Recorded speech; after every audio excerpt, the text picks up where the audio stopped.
memelihara kebersihan diri dan lingkungan. Bismillahirrahmanirrahim.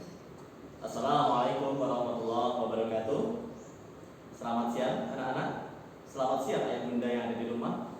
Jumpa lagi dengan saya, Bapak Budi. Di sini saya akan menjelaskan materi PLH, tentunya pada materi untuk kelas 6. Anak-anak hebat yang ada di rumah, ayah bunda hebat yang ada di rumah. Kita tahu bahwa banyak sekali sampah yang ada di Indonesia, baik itu sampah yang berupa sampah organik maupun sampah anorganik. Anak-anakku, kalau menurut kalian sampah itu apa sih? Apa sampah? Pak Budi mau tanya, pulpen Pak Budi ini sampah atau bukan? Ayo, apa? Ada yang menjawab sampah atau bukan? Nah, anak-anak, pulpen Pak Budi ini namanya bukan sampah. Terus Pak Budi mau tanya, vas bunga beserta bunganya ini sampah atau bukan? Bukan Pak, kan ada di situ. Iya. Buku ini sampah atau bukan? Bukan juga. Jadi buku, pulpen Pak Budi, vas bunga beserta bunganya ini bukan sampah. Kalau begitu, apa sih ciri-ciri sampah? Nah, sekarang silahkan disimak dulu penjelasan dari Pak Budi. Pak Budi hari ini akan membahas tentang sampah. Sampah itu apa? Macam-macamnya apa? Jenis-jenisnya apa? Akan kita bahas. Namun sebelumnya silahkan dibuka buku tulisnya. Ada yang sudah punya buku PLH ini? Bagi yang sudah punya, silahkan dibuka. Halamannya adalah halaman 15 anak-anakku semua. Ya? Oke. Yang pertama, materi kita adalah tentang ciri-ciri sampah. Yang pertama, sampah itu kebanyakan berbau tidak enak, anak-anak. Berbau tidak enak atau busuk. Sudah tahu kan contohnya? Saya yakin sudah tahu. Contohnya adalah misalkan ada nasi. Oh, nasinya membusuk. Ada bau yang tidak sedap. Berarti nasinya sudah membusuk. Itu dinamakan sampah. Yang kedua ciri-cirinya adalah di tempat yang tidak semestinya, anak-anakku. Contoh, nak. Misalkan di sini ada mobil, Masya Allah, di dalam kelas ada mobil. Nah, mobil itu semewah apapun, tapi kalau tidak pada tempatnya, tidak pada mestinya, itu juga dinamakan sampah juga. Jadi, sesuatu hal yang tidak berada di tempatnya, itulah yang dinamakan dengan sampah. Ciri-ciri yang ketiga apa? Jumlahnya melebihi batas normal. Contoh nih, di sini ada pulpen. Pulpen kalau satu di bawah Pak Budi itu bukan sampah. Tapi kalau jumlahnya banyak di mejanya Pak Budi ini ada 1 juta pulpen, bayangkan. Jadi sampah atau tidak? Jelas, ini jadi sampah. Jadi jumlah yang melebihi batas normal, itulah yang dinamakan dengan sampah. Masya Allah, sudah bisa ya nak ya? Jadi ada berapa dari ciri-ciri sampah? Ada 3. Yang pertama, kebanyakan sampah berbau tidak sedap atau busuk. Yang kedua adalah berada di tempat yang tidak semestinya, sampah. Yang ketiga adalah jumlahnya melebihi dari batas normal, anak-anak semuanya. Oke, sudah paham? Sudah. Ya, sekarang berikutnya Pak Budi akan membahas tentang jenis-jenis sampah, anak-anak. Seperti yang saya bilang di awal tadi, sampah itu jenisnya dikategorikan menjadi 2 macam, anak-anak. Yang pertama namanya sampah organik. Yang kedua namanya sampah anorganik. Organik berasal dari kata hidup. So, sampah organik merupakan sampah yang berasal dari makhluk hidup. Bisa dari tanaman, bisa dari tumbuh-tumbuhan ataupun hewan. Contohnya daun mengering, itu namanya sampah organik. Kemudian sisa dari daging yang membusuk, itu juga sampah.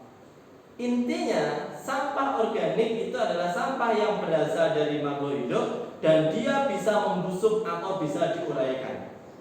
Ya nak ya? Ada tidak manfaat dari sampah organik itu? Ada. Contohnya untuk pembuatan biogas. Yang ada di daerah Pulung sana atau Pudak itu mengembangkan biogas, nak.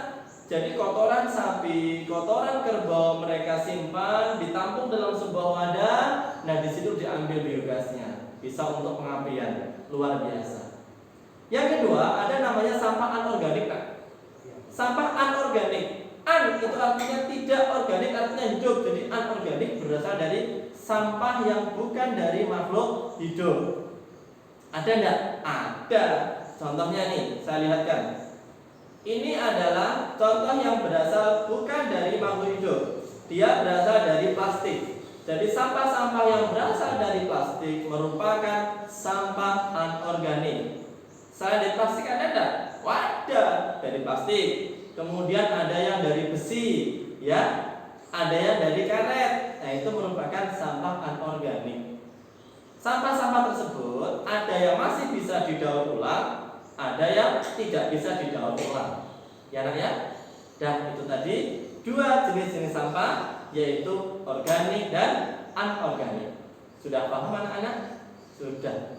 Masya Allah, Pak Budi ngomong terus ya. Kalian bosan enggak? Bosan, Pak. Enggak apa-apa ya, sekali-sekali kayak gini ya. Sekali-sekali Pak Budi ngomong terus kayak gini tanpa menulis. Nah, kalian ibaratkan mendengarkan sebuah dongeng. Cuma dongengnya itu memiliki ilmu pengetahuan. Ya, nak ya? Oke. Berikutnya, nak. Ada jenis sampah menurut sumbernya, nak. Sumber itu apa sih? Sumber itu artinya asal, berasal dari mana sampah itu. Yang pertama ada namanya sampah rumah tangga. Udah jelas namanya rumah tangga berarti berasal dari rumah kita. Contoh, sisa dari makanan, kemudian sisa dari bumbu-bumbu dapur, kemudian di situ misalkan ada lantai yang kotor dibersihkan, itu merupakan contoh dari sampah rumah tangga. Oke? Ayah bunda di rumah juga ya. Kalau ada misalkan banyak sampah-sampah di rumah tangga, silahkan dikasih bak yang baik, kemudian dibuang di tempat yang sesungguhnya. Ya, anak-anak hebat di rumah juga sama. Ketika membantu orang tua, silahkan dipilah-pilah sampah itu, kemudian dibuang di tempat yang semestinya. Ya, ayah bunda, anak-anak hebat, bagus. Berikutnya ada sampah perdagangan. Anak-anakku, sampah perdagangan biasanya berasal dari tempat-tempat perdagangan. Bisa dari sampah dari toko, bisa dari pasar, mall misalkan. Di situ ada sampah. Kategori sampah seperti itu namanya sampah yang dari perdagangan. Kemudian ada jenis sampah yang ketiga, namanya sampah yang berasal dari fasilitas sosial. Apa sih fasilitas sosial itu? Nah, seperti puskesmas ya. Masjid, itu namanya fasilitas sosial. Sampah-sampah yang berasal dari sana itu dinamakan sampah yang berasal dari fasilitas sosial. Berikutnya ada nanti fasilitas yang berasal dari tempat umum. Tahu enggak tempat umum itu apa? Berarti untuk berkumpulnya orang banyak, anak-anak semuanya, ya. Bisa dari terminal, ya toh. Ada bandara, ada sampah enggak di sana? Ada. Kemudian di situ ada sampah yang berasal dari industri. Udah tahu industri? Industri itu namanya pabrik, anak-anak. Pabrik ada sampahnya enggak? Tentu ada. Sampah dari pabrik itu dinamakan limbah. Ya, tepat sekali. Itu tadi jenis-jenis sampah berdasarkan sumbernya. Sudah bisa dipahami? Nanti kalau misalkan sekiranya, loh Pak Budi menjelaskan kok cepat sekali. Gampang, anak-anak bisa melihat lagi video-video yang udah Pak Budi share. Silahkan disimak berulang-ulang sampai memahami. Kalau perlu, anak-anak sambil mencatatnya di buku tulis. Oke nak ya? Oke. Ada satu materi lagi, bisa dilihat. Yang berikutnya adalah dampak sampah terhadap lingkungan. Dampak sampah terhadap lingkungan itu jelas sekali. Yang pertama bisa mencemari lingkungan anak-anak. Ada enggak di sekitarmu sampah misalkan? Bisa mencemari enggak? Tentu bisa. Yang pertama dari baunya sendiri sudah bisa. Yang kedua anak-anak, pandangan ketika kita melihat lingkungan yang tidak baik, ada banyak sampahnya, itu akan menghasilkan pandangan yang tidak baik pula. Ya, yang buruk kayak gitu ya, ayah. Kemudian terhadap lingkungan juga menimbulkan berbagai macam penyakit. Penyakit apa? Ada banyak sekali penyakit yang dari sampah anak-anak itu semuanya. Kemudian bisa terjadi penyumbatan. Coba sekarang di Indonesia atau di daerah Madiun, Ponorogo dan sekitarnya, di depan rumah itu ada proyek pembuatan selokan. Silakan nanti sampai kalian di rumah misalkan dilihat di sana ada sampahnya enggak di selokan itu. Kalau ada, segera dibersihkan.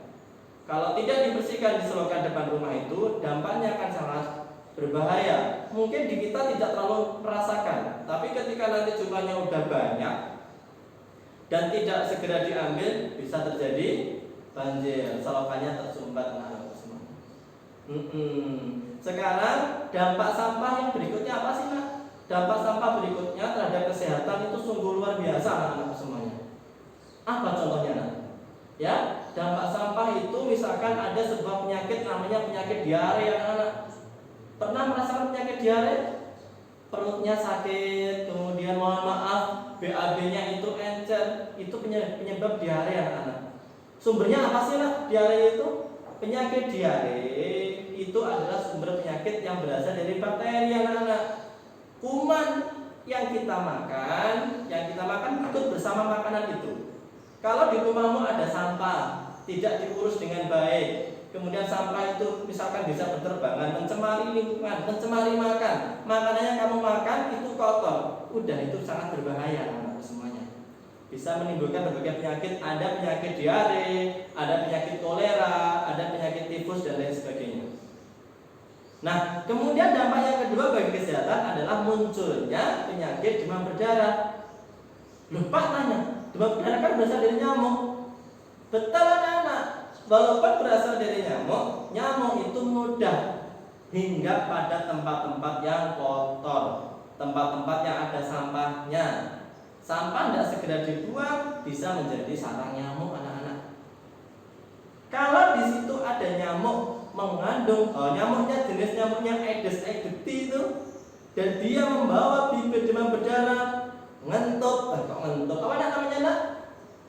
Gigit ya, gigit tubuh kalian, di situ nanti kalian bisa terkena demam berdarah. Masya Allah, ya.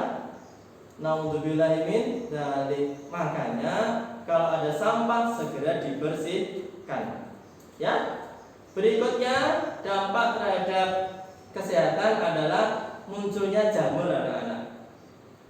Mungkin ada yang tanya, loh jamur kan ada yang sehat apa? Iya, jamur itu ada yang sehat, tetapi ada banyak jamur yang juga tidak sehat, yang perlu kita bersihkan, yang perlu kita ambil, ya, supaya apa? Supaya lingkungan tempat tinggal kita, tubuh kita tidak terkena jamur. Ciri-ciri tumbuhan terkena jamur, astagfirullah, bukan jamur, tumbuhan bisa terkena jamur, bisa. Tapi kalau boleh salah ngomong ya, harusnya ciri-ciri tubuh manusia yang terkena jamur adalah, ada yang tahu? Betul, ada yang jawab tadi, yaitu tubuh kita terasa gatal. Pernah tidak kalian terasa gatal? Pernah. Tidak digigit nyamuk, tidak digigit samut, tapi kok merasa gatal ya? Itu tandanya tubuhmu ada jamurnya, anak-anak. Maka di materi ini adalah temanya yaitu membersihkan diri dan lingkungan.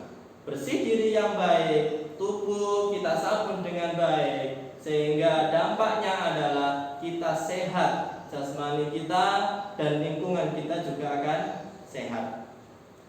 Nah, anak-anak semua, itu tadi materi yang bisa Pak Budi sampaikan hari ini, yaitu tentang memelihara kebersihan diri dan lingkungan. Nah, untuk tugasnya apa, anak-anak? Untuk tugasnya adalah seperti tema kita hari ini, yaitu kalian silahkan membersihkan tempat tinggal kalian. Bisa membersihkan tempat tidur, bisa membersihkan ruang tamu atau pekarangan rumah. Ayah bunda nanti bisa mengecek, ya bunda ya. Ayah bunda di rumah bisa mengecek anak saya bagaimana kerjanya itu. Nanti sebagai buktinya ayah bunda bisa memfoto. Tapi gini ya bunda, sama ayah bunda, kalau memfoto jangan sampai ketahuan anaknya. Nanti hanya gaya-gaya ya. Setelah difoto anaknya lari, masya Allah, itu tidak baik. Ya nanti ketika anaknya membersihkan, mungkin ayah bunda bisa memfoto dari belakang atau dari samping supaya anaknya ini natural mengerjakannya. Anak-anak hebat juga begitu. karena Pak Budi manggilnya anak-anak hebat, kalian harus bisa berlatih mandiri. Oke anak-anak? Oke. Mungkin itu yang bisa Pak Budi sampaikan pada pelajaran PLH hari ini. Jika ada yang perlu ditanyakan, monggo silakan japri ke WA Pak Budi. Sekian dari Pak Budi. Sampai jumpa lagi. Kita tutup dengan baca alhamdulillah. Alhamdulillahirabbil alamin.